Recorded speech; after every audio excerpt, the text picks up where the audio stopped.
Chapter 5 The Waterworks. This is the story of one of the most far-reaching and influentially naughty things we ever did in our lives. We did not mean to do such a deed, and yet we did do it. These things will happen with the best regulated consciences. The story of this rash and fatal act is intimately involved, which means all mixed up anyhow, with a private affair of Oswald's, and the one cannot be revealed without the other. Oswald does not particularly want his story to be remembered, but he wishes to tell the truth, and perhaps it is what Father calls a wholesome discipline to lay bare the awful facts. It was like this. On Alice's and Noel's birthday we went on the river for a picnic. Before that we had not known that there was a river so near us. Afterwards Father said he wished we had been allowed to remain on our pristine ignorance, whatever that is. And perhaps the dark hour did dawn when we wished so too, but a truce to vain regrets. It was rather a fine thing in birthdays. The uncle sent a box of toys and sweets, things that were like a vision from another and a brighter world. Besides that, Alice had a knife, a pair of shut-up scissors, a silk handkerchief, a book.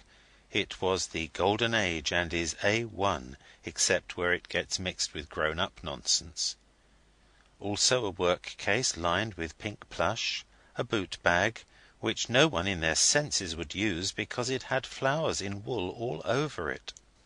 And she had a box of chocolates, and a musical toy that played The Man Who Broke and 2 other tunes, and 2 pairs of kid gloves for church, and a box of writing paper, pink, with Alice on it in gold writing, and an egg-coloured red that said A. Bastable in ink on one side. These gifts were the offerings of Oswald, Dora, Dicky, Albert's uncle, Daisy, Mr. Fawkes, our own robber, Noel, H.O., Father, and Denny. Mrs. Pettigrew gave the egg. It was a kindly housekeeper's friendly token. I shall not tell you about the picnic on the river, because the happiest times form but dull reading when they are written down. I will merely state that it was prime. Though happy, the day was uneventful. The only thing exciting enough to write about was in one of the locks, where there was a snake, a viper. It fell asleep in a warm, sunny corner of the lock gate, and when the gate was shut it fell off into the water. Alice and Dora screamed hideously. So did Daisy, but her screams were thinner. The snake swam round and round all the time our boat was in the lock. It swam with 4 inches of itself, the head end, reared up out of the water, exactly like Kaa in the Jungle Book, so we know Kipling is a true author and no rotter. We were careful to keep our hands well inside the boat. A snake's eyes strike terror into the boldest breast. When the lock was full, Father killed the viper with a boat-hook. I was sorry for it myself. It was indeed a venomous serpent, but it was the first we had ever seen, except at the zoo, and it did swim most awfully well. Directly the snake had been killed, H.O. reached out for its corpse, and the next moment the body of our little brother was seen wriggling convulsively on the boat's edge. This exciting spectacle was not of a lasting nature. He went right in. Father clawed him out. He is very unlucky with water.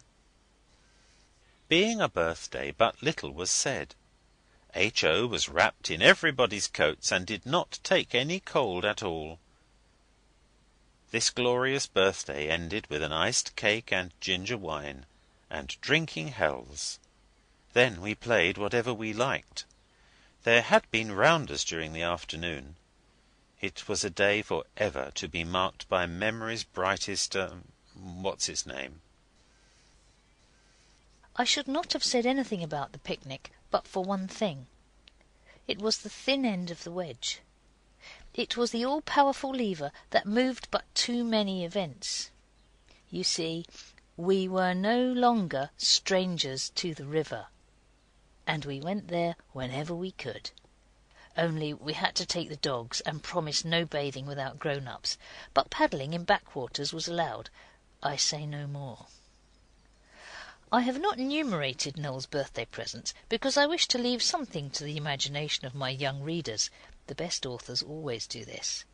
If you will take the large red catalogue of the Army and Navy stores and just make a list of about 15 of the things you would like best, priced from 2 shillings to 25 shillings, you will get a very good idea of Noel's presents, and it will help you to make up your mind, in case you're asked just before your next birthday, what you really need.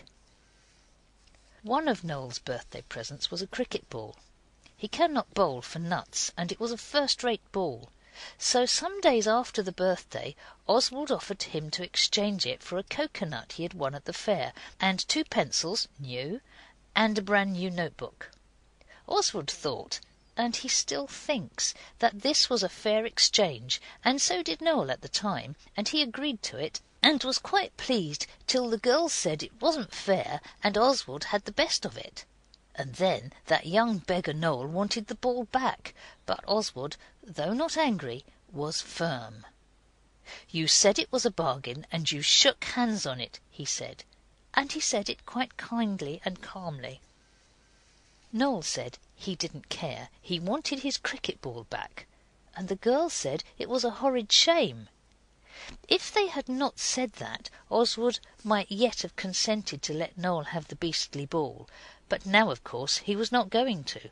He said, "Oh, yes, I dare say, and then you'd be wanting the coconut and things again the next minute." "No, I shouldn't," Noel said. It turned out afterwards he and H.O. had eaten the coconut, which only made it worse. And it made them worse too, which is what the book calls poetic justice. Dora said, "I don't think it was fair," and even Alice said, "Do let him have it back, Oswald." I wished to be just to Alice. She did not know then about the coconut having been secretly wolfed up. We were in the garden. Oswald felt all the feelings of the hero when the opposing forces gathered about him are opposing as hard as ever they can. He knew he was not unfair, and he did not like to be jawed at just because Noel had eaten the coconut and wanted the ball back.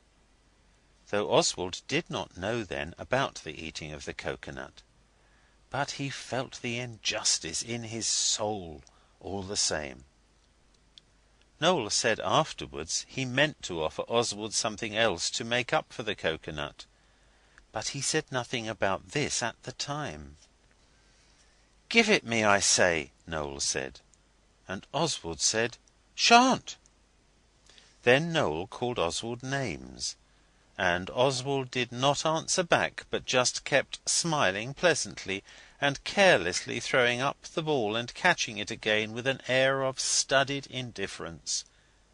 It was Martha's fault that what happened happened.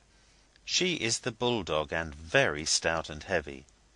She had just been let loose, and she came bounding along in her clumsy way and climbed up on Oswald, who is beloved by all dumb animals. You know how sagacious they are. Well, Martha knocked the ball out of Oswald's hands, and it fell on the grass, and Noel pounced on it like a hooded falcon on its prey. Oswald would scorn to deny that he was not going to stand this, and the next moment the two were rolling over on the grass, and very soon Noel was made to bite the dust, and serve him right. He is old enough to know his own mind. Then Oswald walked slowly away with the ball, and the others picked Noel up and consoled the beaten, but Dicky would not take either side. And Oswald went up into his own room and lay on his bed and reflected gloomy reflections about unfairness. Presently he thought he would like to see what the others were doing without their knowing he cared. So he went into the linen room and looked out of its window and saw they were playing kings and queens, and Noel had the biggest paper crown and the longest stick sceptre. Oswald turned away without a word, for it really was sickening. Then suddenly his weary eyes fell upon something they had not before beheld. It was a square trap-door in the ceiling of the linen room. Oswald never hesitated.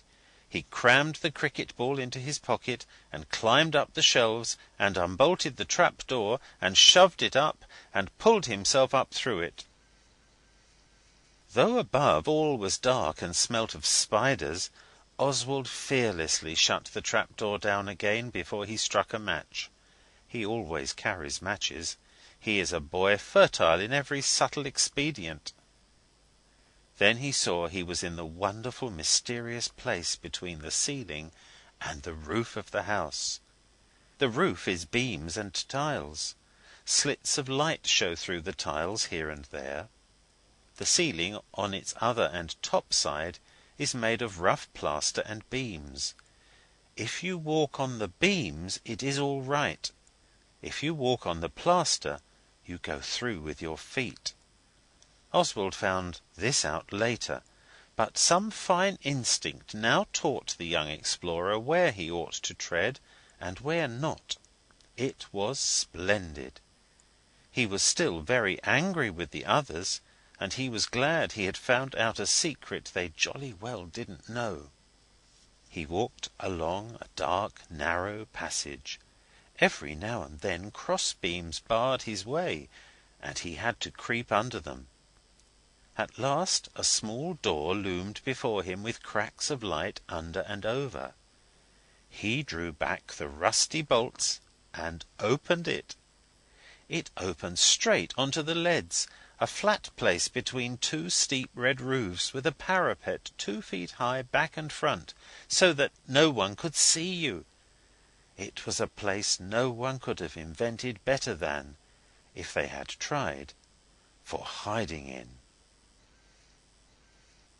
Oswald spent the whole afternoon there. He happened to have a volume of Percy's Anecdotes in his pocket, the one about lawyers, as well as a few apples. While he read, he fingered the cricket ball, and presently it rolled away, and he thought he would get it by and by.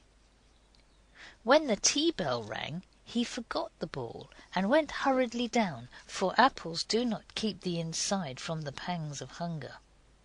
Noel met him on the landing, got red in the face, and said, "It wasn't quite fair about the ball, because H.O. and I had eaten the coconut. You can have it." "I don't want your beastly ball," Oswald said. "I only hate unfairness. However, I don't know where it is just now. When I find it, you shall have it to bowl with as often as you want." "Then you're not waxy?" And Oswald said no, and they went in to tea together. So that was all right. There were raisin cakes for tea. Next day we happened to want to go down to the river quite early. I don't know why. This is called fate or destiny. We dropped in at the Rose and Crown for some ginger beer on the way. The landlady is a friend of ours and lets us drink it in her back parlour instead of in the bar, which would be improper for girls. We found her awfully busy, making pies and jellies, and her 2 sisters were hurrying about with great hams and pairs of chickens, and rounds of cold beef and lettuce, and pickled salmon, and trays of crockery and glasses. "It's for the angling competition," she said. We said, "What's that?" "Why," she said, slicing cucumber like beautiful machinery while she said it, "a lot of anglers come down some particular day and fish one particular bit of the river, and the one that catches most fish gets the prize. They're fishing the pen above Stoneham Lock, and they all come here to dinner, so I've got my hands full and a trifle over." We said, couldn't we help? But she said, "Oh no, thank you, indeed not, please. I really am so I don't know which way to turn. Do run along, like dears." So we ran along like those timid but graceful animals. Need I tell the intellectual reader that we went straight off to the pen above Stoneham Lock to see the anglers competing. Angling is the same thing as fishing. I am not going to try and explain locks to you. If you've never seen a lock you could never understand, even if I wrote it in words of one syllable and pages long. And if you have, you'll understand without my telling you. It is harder than Euclid if you don't know beforehand. But you might get a grown-up person to explain it to you with books or wooden bricks. I will tell you what a pen is, because that is easy. It is the bit of river between one lock and the next. In some rivers pens are called reaches, but pen is the proper word. We went along the towing path. It is shady with willows, aspens, alders, elders, oaks, and other trees. On the bank are flowers: yarrow, meadow-sweet, willow-herb, loose-strife, and lady's bedstraw. Oswald learned the names of all these trees and plants on the day of the picnic. The others didn't remember them, but Oswald did. He is a boy of what they call relenting memory. The anglers were sitting here and there on the shady bank among the grass and the different flowers I have named. Some had dogs with them, and some umbrellas, and some had only their wives and families. We should have liked to talk to them and ask them how they liked their lot, and what kinds of fish there were, and whether they were nice to eat, but we did not like to. Denny had seen anglers before, and he knew they liked to be talked to, but though he spoke to them quite like to equals, he did not ask the things we wanted to know. He just asked them whether they'd had any luck, and what bait they used. And they answered him back politely. I am glad I am not an angler. It is an immovable amusement, and as often as not, no fish to speak of after all. Daisy and Dora had stayed at home. Dora's foot was nearly well, but they seem really to like sitting still. I think Dora likes to have a little girl to order about. Alice would never stand it. When we got to Stoneham Lock, Denny said he should go home and fetch his fishing rod. H.O. went with him. This left 4 of us: Oswald, Alice, Dicky and Noel. We went on down the towing path. The lock shuts up. That sounds as if it were like the lock on a door, but it is very otherwise. Between one pen of the river and the next. The pen where the anglers were was full right up over the roots of the grass and flowers, but the pen below was nearly empty. You can see the poor river's bones, Noel said. And so you could. Stones and mud and dry branches, and here and there an old kettle or a tin pail with no bottom to it that some bargee had chucked in. From walking so much along the river, we knew many of the bargees. Bargees are the captains and crews of the big barges that are pulled up and down the river by slow horses. The horses do not swim. They walk on the towing path with a rope tied to them and the other end to the barge, so it gets pulled along. The barges we knew were a good friendly sort and used to let us go all over the barges when they were in a good temper. They were not at all the sort of bullying, cowardly fiends in human form that the young hero at Oxford fights a crowd of single-handed in books. The river does not smell nice when its bones are showing, but we went along down because Oswald wanted to get some cobbler's wax in Folding Village for a bird net he was making. But just above Folding Lock, where the river is narrow and straight, we saw a sad and gloomy sight. A big barge sitting flat on the mud because there was not enough water to float her. There was no one on board, but we knew by a red flannel waistcoat that was spread out to dry on top that the barge belonged to a friend of ours. Then Alice said, "They have gone to find the man who turns on the water to fill the pen. I daresay they won't find him. He's gone to his dinner, I shouldn't wonder. What a lovely surprise it would be if they came back to find their barge floating high and dry on a lot of water. Do let's do it. It's a long time since any of us did a kind action deserving of being put in the Book of Golden Deeds. We had given that name to the minute book of that beastly Society of the Would-be-Goods. Then you could think of the book if you wanted to without remembering the society. I always tried to forget both of them. Oswald said, "But how? You don't know how, and if you did, we haven't got a crowbar." I cannot help telling you that locks are opened with crowbars. You push and pull till a thing goes up and the water runs through. It's rather like the little sliding door in the big door of a hen house. "I know where the crowbar is," Alice said. "Dicky and I were down here yesterday when you were She was going to say sulking, I know, but she remembered manners ere too late, so Oswald bears her no malice. She went on, "Yesterday, when you were upstairs, and we saw the water tender open the lock and the weir sluices. It's quite easy, isn't it, Dicky?" "As easy as kiss your hand," said Dicky. "And what's more, I know where he keeps the other thing he opens the sluices with. I votes we do." "Do let's if we can," Noel said, "and the bargees will bless the names of their unknown benefactors.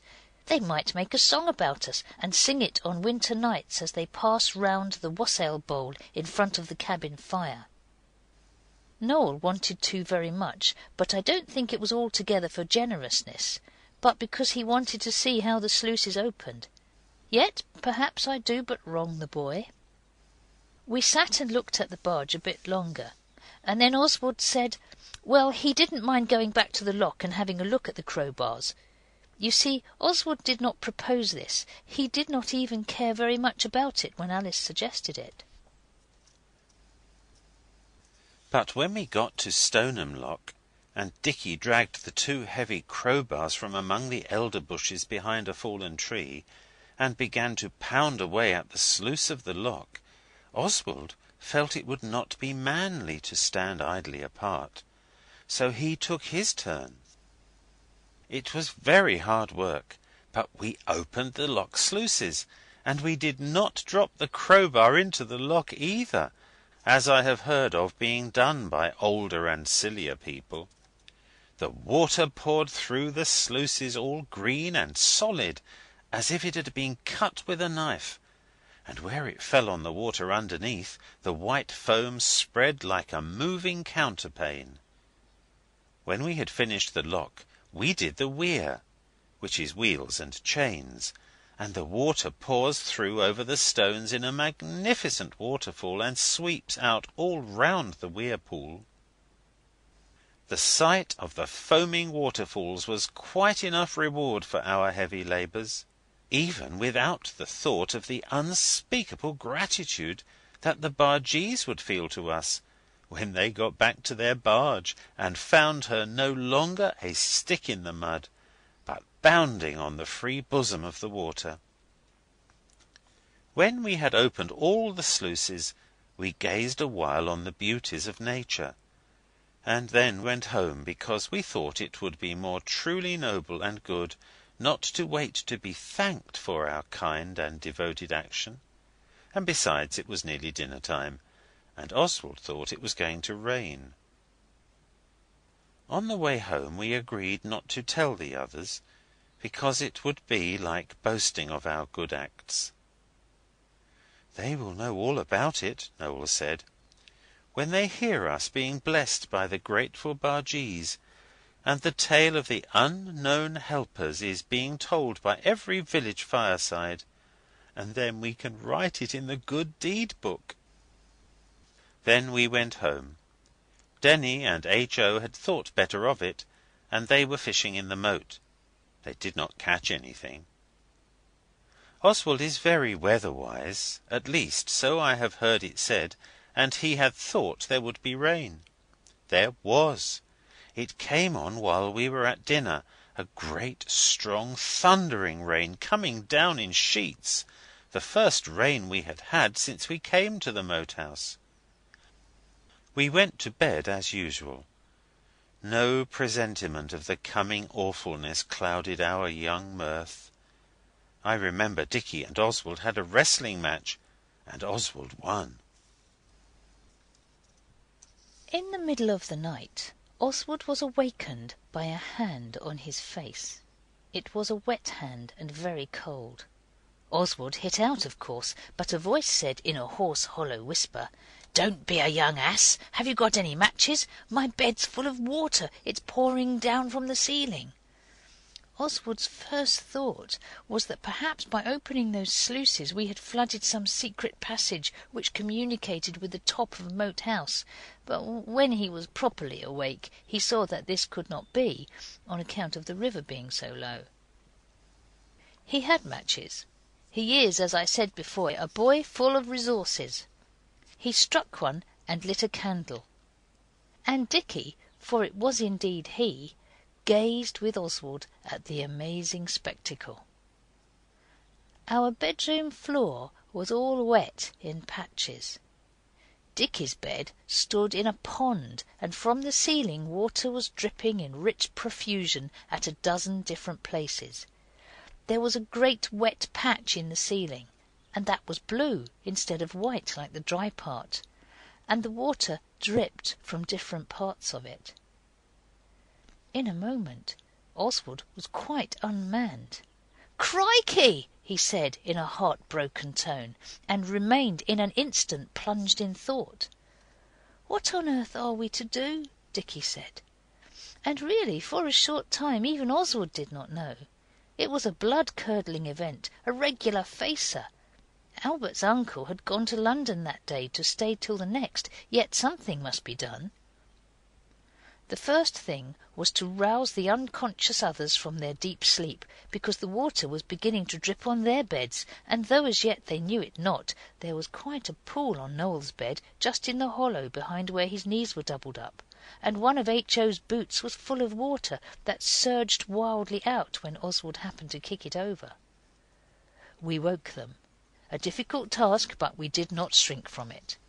Then we said, "Get up! There's a flood! Wake up, or you will be drowned in your beds, and it's 2:30 by Oswald's watch."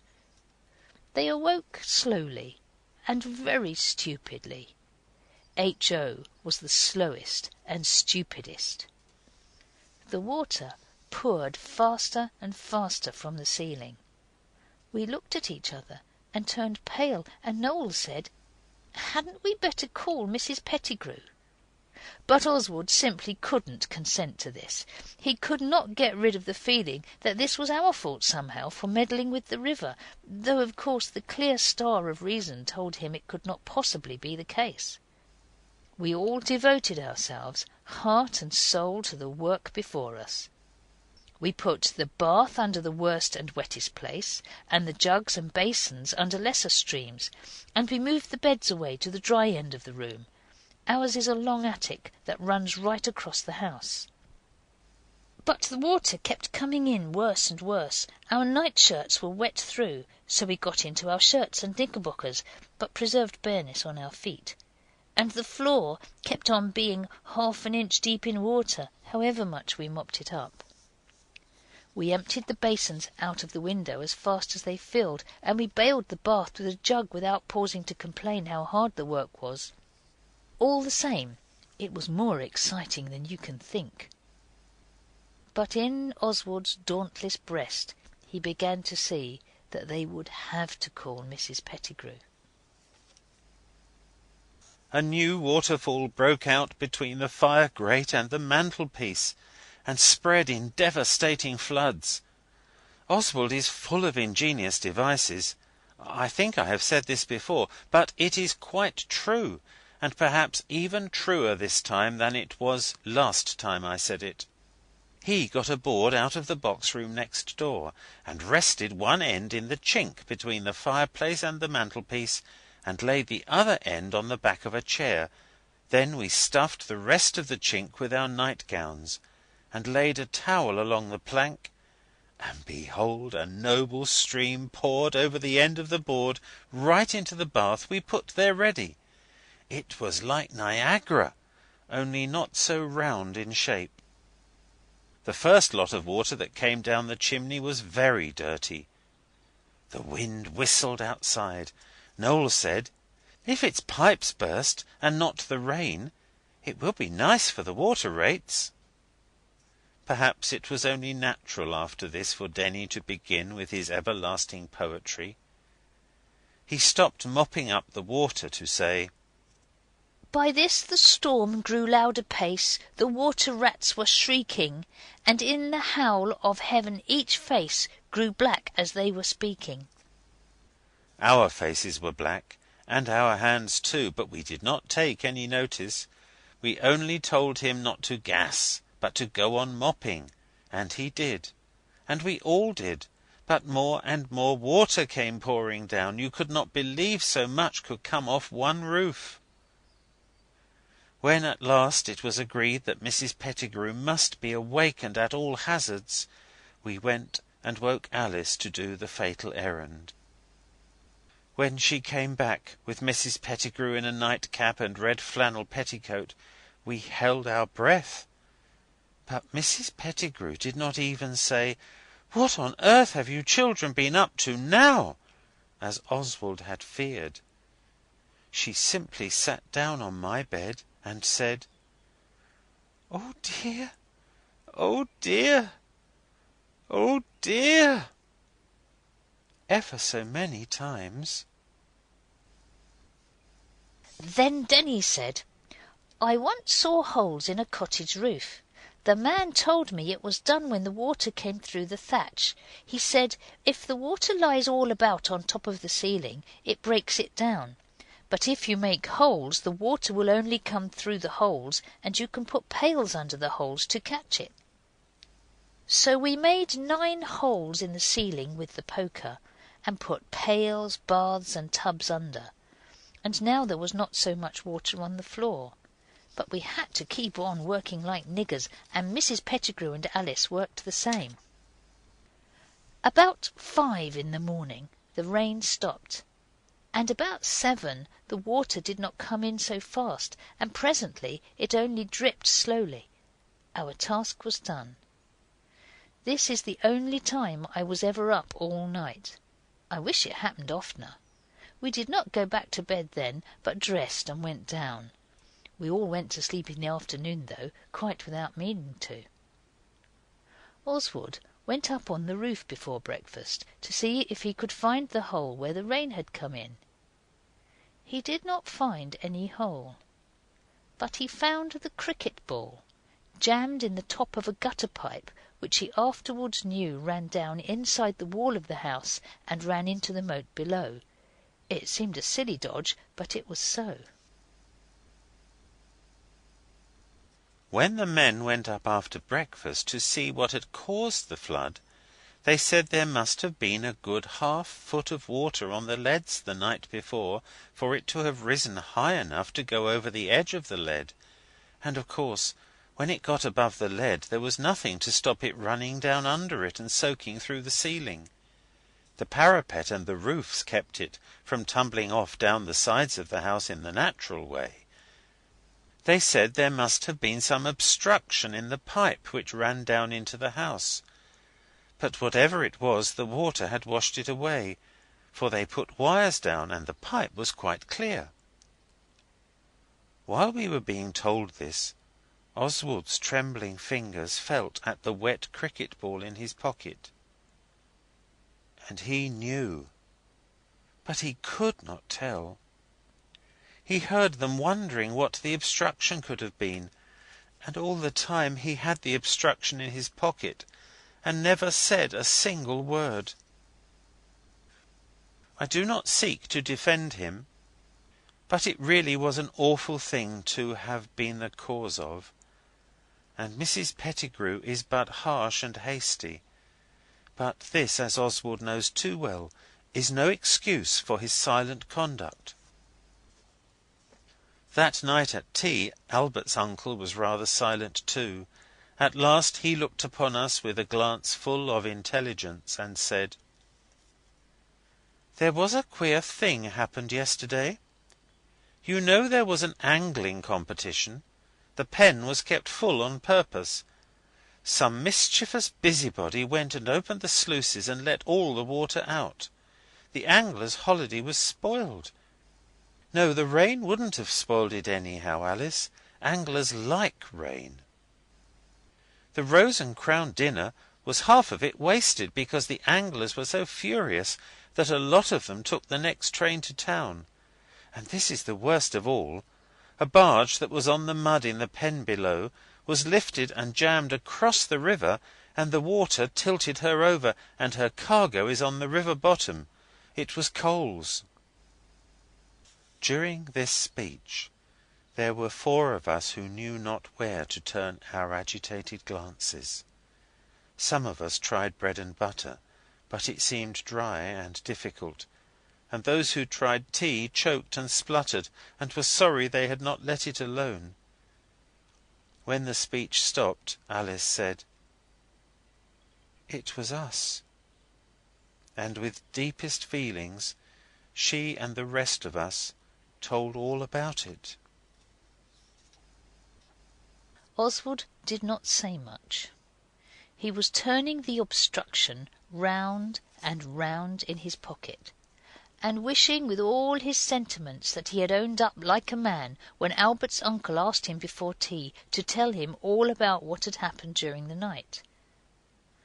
When they had told all, Albert's uncle told us 4 still more plainly and exactly what we had done, and how much pleasure we had spoiled, and how much of my father's money we had wasted, because he would have to pay for the coals being got up from the bottom of the river, if they could be, and if not, for the price of the coals.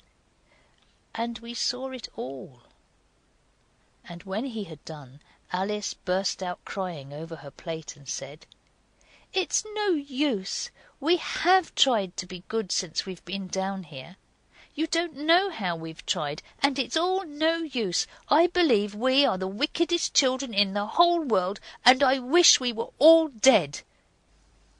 This was a dreadful thing to say, and of course the rest of us were all very shocked, but Oswald could not help looking at Albert's uncle to see how he would take it. He said very gravely, "My dear Kiddie, you ought to be sorry, and I wish you to be sorry for what you've done. And you will be punished for it. We were. Our pocket money was stopped, and we were forbidden to go near the river, besides impositions miles long. But," he went on, "you mustn't give up trying to be good. You are extremely naughty and tiresome, as you know very well." Alice, Dicky, and Noel began to cry at about this time. "But you are not the wickedest children in the world, by any means." Then he stood up and straightened his collar and put his hands in his pockets. "You're very unhappy now," he said, "and you deserve to be. But I will say one thing to you." Then he said a thing which Oswald at least will never forget, though but little he deserved it, with the obstruction in his pocket, unowned up to all the time. He said, "I have known you all for 4 years, and you know as well as I do how many scrapes I've seen you in and out of, but I've never known one of you tell a lie, and I've never known one of you do a mean or dishonourable action, and when you have done wrong you are always sorry. Now this is something to stand firm on. You'll learn to be good in the other ways some day." He took his hands out of his pockets, and his face looked different, so that 3 of the 4 guilty creatures knew he was no longer adamant, and they threw themselves into his arms. Dora, Denny, Daisy, and H.O., of course, were not in it, and I think they thanked their stars. Oswald did not embrace Albert's uncle. He stood there and made up his mind he would go for a soldier. he gave the wet ball one last squeeze, and took his hand out of his pocket and said a few words before going to enlist. He said, "The others may deserve what you say. I hope they do, I'm sure. But I don't, because it was my rotten cricket ball that stopped up the pipe and caused the midnight flood in our bedroom, and I knew it quite early this morning, and I didn't own up." Oswald stood there covered with shame, and he could feel the hateful cricket ball heavy and cold against the top of his leg through the pocket. Albert's uncle said, and his voice made Oswald hot all over, but not with shame. He said, I shall not tell you what he said. It's no one's business but Oswald's, only I will own it made Oswald not quite so anxious to run away for a soldier as he had been before. That owning up was the hardest thing I ever did.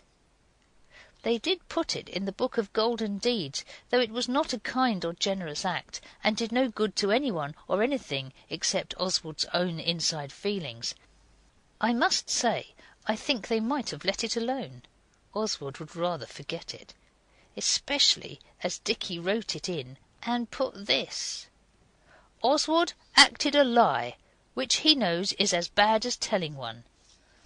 But he owned up when he needn't have, and this condones his sin.